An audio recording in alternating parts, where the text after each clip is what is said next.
सारा हो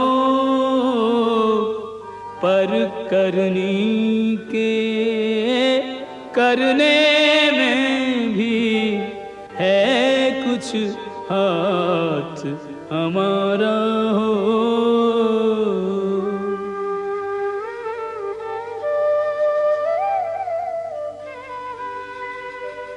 अंत समय एक बार हृदय से जो श्री राम पुकारा हो,